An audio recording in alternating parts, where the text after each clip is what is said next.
Hey, did you know there's a sequel to the first Alien vs Predators game? This one actually has cutscenes and dialogue between characters, since computer hardware advanced enough within 2 years to support this level of quality.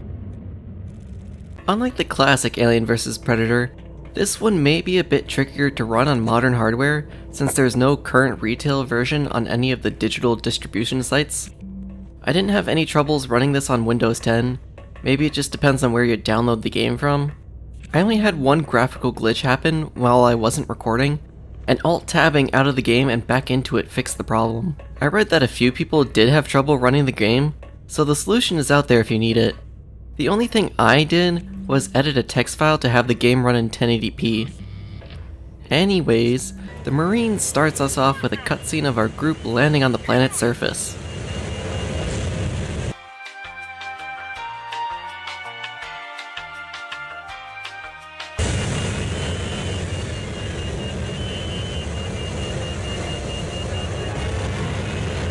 I'm really hoping it's not just me being paranoid, but do these faces look right to you? In contrast to the previous game, the Marine campaign does have an ominous horror vibe to start you off. You're not immediately shooting at hordes of aliens. You're walking through buildings, seeing some dead bodies, possibly witnessing a murder, and those 3 dots remind me of something. Also, make sure to duck under the Jeep.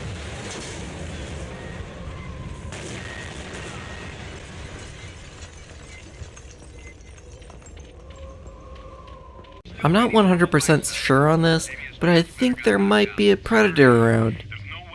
Now it's time for the hordes of aliens.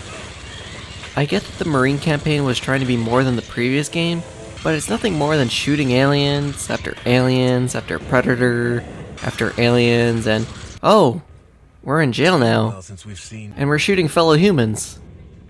Yeah, there's some plot going on with some internal sabotage or whatever.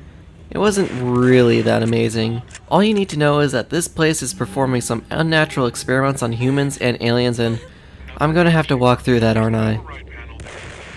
It's a bit cheesy, and the worst part is that you may or may not get locked in a room by complete accident.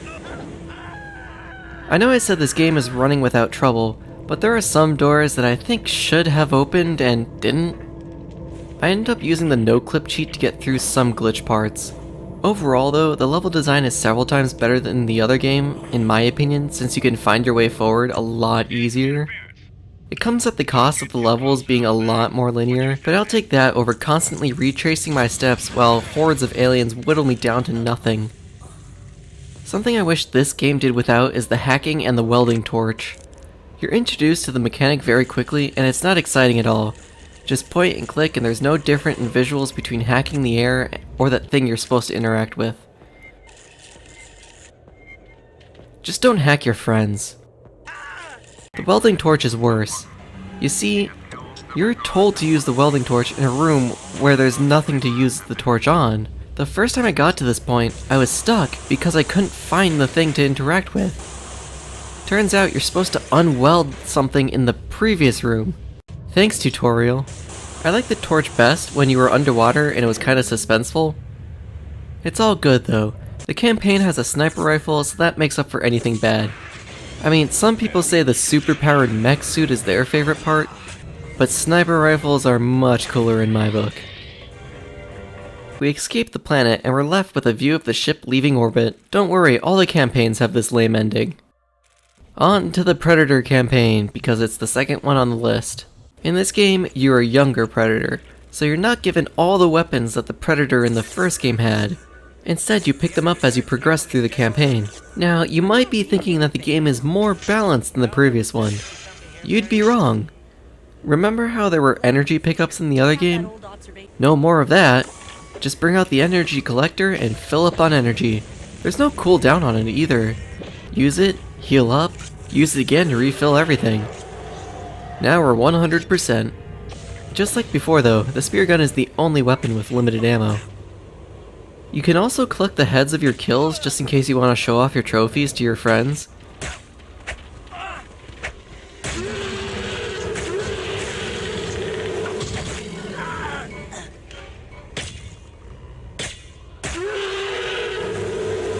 Yeah, that sound won't get obnoxious anytime soon. I think Just like the Marine campaign, the Predator does get captured and all of his weapons are removed.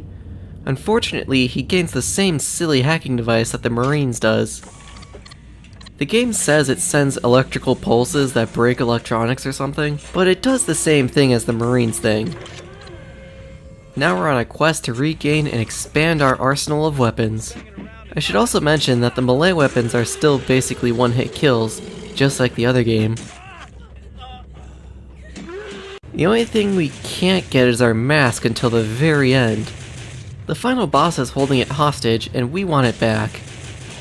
I had a GameFAQ walkthrough open for this, since the moments leading up to the final boss was a bit of a maze, and this fight only took the writer of that walkthrough 10 seconds. Now, I'm playing on normal difficulty, and it takes me a bit longer. I could have easily done it on harder difficulties, but I tried the Marine campaign on the 2 hardest difficulties, and I was just struggling way too much to make it down one hallway without quick saving and loading enough times to memorize the alien spawns.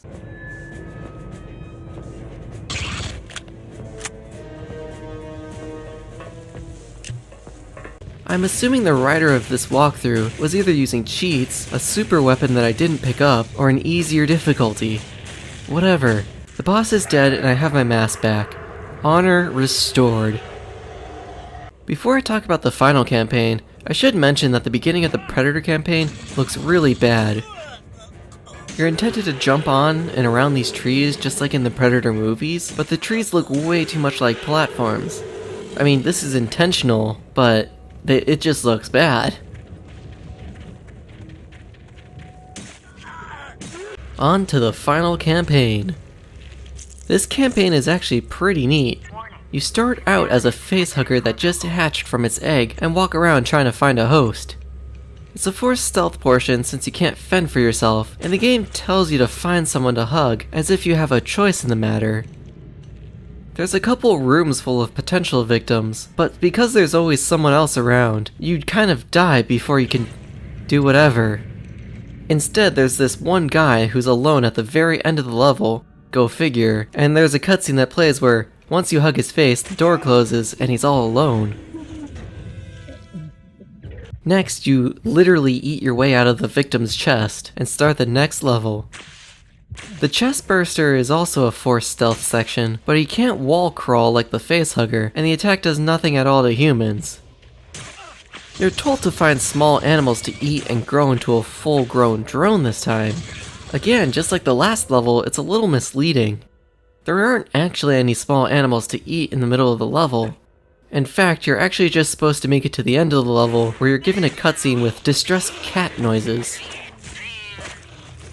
Now we're a full-grown alien and we can kill tons and tons of humans. Also, we regain health from eating heads again, and we now regain smaller amounts of health by ripping up all the dead bodies. Yeah! So the alien sounds a bit more interesting than the other 2 campaigns because he basically stages a revolt and rescues his fellow aliens from the ungodly experiments going on here. Also, there's this thing about some guy with PTSD, and he wants to do something with this Empress alien. I don't know.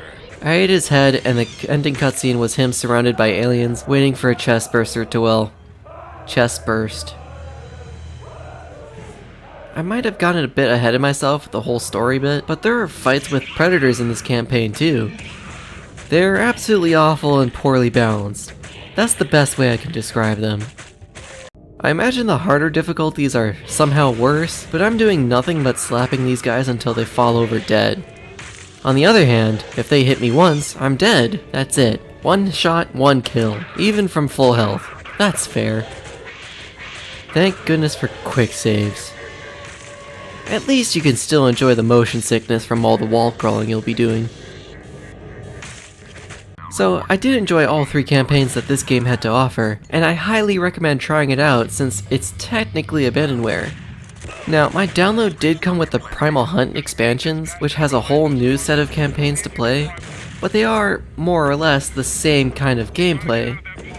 One of the big differences that seem kind of neat is that the Alien campaign, instead of face-hugging an alien, you face-hug a predator, and you end up controlling a predalien instead of the regular alien. It sounds neat until you realize that it's basically the same thing. It controls exactly the same as the regular alien, and it only has a different skin. I didn't really play those campaigns, mostly because I was busy this month, but I might cover them later as a bonus episode or something. Thanks for watching, everyone, and have a great Oh, wait. Yeah, I kinda missed that deadline, didn't I?